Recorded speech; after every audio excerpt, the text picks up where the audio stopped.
This book is called Jewels. It's based on the founding of Alpha Phi Alpha Fraternity Incorporated. And it's basically about the founders. And what I did, I tried to give these guys a more human side. A lot of the fraternity members and Greeks in general see their founders as like visionary gods, and they're so sacred, put them on these pedestals. When in actuality, all the founders were college students, all of them. And they came together, they had a very good idea. They had no idea it would be as large as it actually is today. But nonetheless, they came together and had an idea. So I creatively tried to give these guys a more human side. They got to Cornell University. They met each other for the very first time. They got to know each other. And what I learned in my research is, these 7 guys were very different than one another. And so they had different voices. They didn't all sound the same. They didn't all vote the same. They didn't all say the same things. Charles Henry Chapman was 28 years old when the fraternity was founded. So him compared to the other guys, 17-year-olds, they didn't say the same kinds of things. So I tried to create voices for them that were very unique, that would stand out so you would know who was speaking at what time. And it was an interesting way to write the book creatively, to give these guys more of a voice than what we get in the history book, more of a personality than what we find in our documentation of who they were.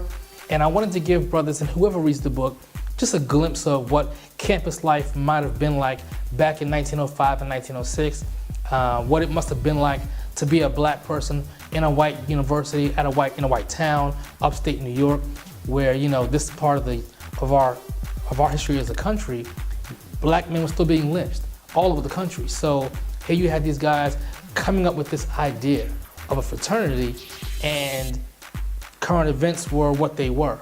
You had the Niagara movement going on by W.E.B. Du Bois. You had Booker T. Washington with his thoughts. And so all of this is going on at the same time, and these brothers got together and they founded Alpha Phi Alpha. So the book is about what these guys were thinking about, what they went through, and what they might have sounded like, in my opinion, creatively.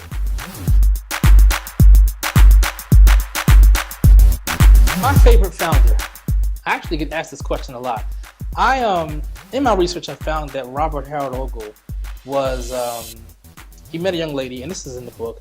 He met a young lady, and he was interested in her, and they began dating, and she got pregnant. And so to do the honorable thing, he married her.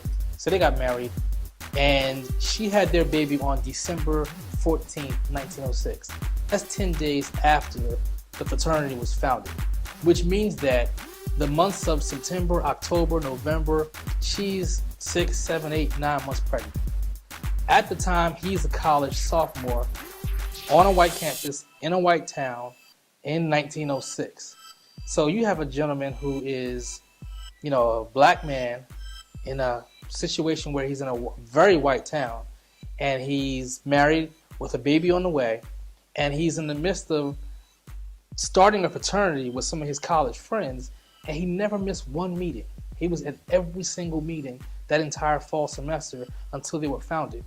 After they were founded, he had the baby, and 2 years later, she had a second child in February of 1908. After having that baby, she had complications, and she actually passed away. So here you have a guy who has 2 young, small babies, 2 girls.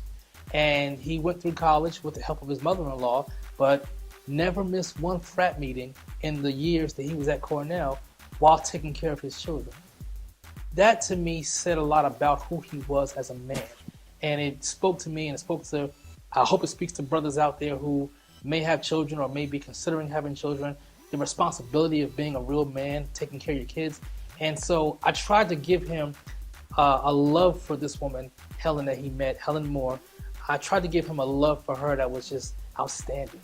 When he first met her, when he went through the dating process with her in the book, the history book doesn't go into those kinds of stories. The history book gives us dates, times, and locations of what the fraternity did or, was on the steps of doing. Whereas I tried to give you a little bit of the lives of these guys. And so Robert Harold Ogle became my personal favorite. And then I met Robert Haroko's grandson, who was an Alpha, and it was great speaking with him because he read the book and he was telling me how much he enjoyed reading about his own grandfather. He felt like he learned a little bit about his own grandfather that he didn't know, and so that was an outstanding time for me to meet his grandson. So my personal favorite is Jewel Robert Harold Ogle. He was a man who took care of his responsibilities, yet was always very, very active in the building in the first few years of our fraternity. Who is this book for? Obviously, it's for brothers of Alpha Phi Alpha, but not only that, if you are a lover of history, if you love fraternity life or sorority life or even campus life, or if you want to know some of the beginnings of how this fraternity culture began, then you would enjoy this book. It really dives deep into campus life. It goes into some of the white fraternities that were established back then. Two of our founders were working in the houses of the fraternities that were already on campus, and they learned a lot of what they saw in those situations. So it's not a book strictly for alphas. If you're interested in alpha, if you want to be an alpha, I hear a lot of guys that are interested in the fraternity. My father's an alpha, or my guidance counselor, or my high school track coach, football coach, or my uncle, or that kind of thing. So if that's you, then you would enjoy this book. A lot of the AKA sisters or the sorority sisters in general who just like to read about history, this will be a good read for you. So if you consider yourself a historian, interested in history, or just fraternity life in general, then you would enjoy this book.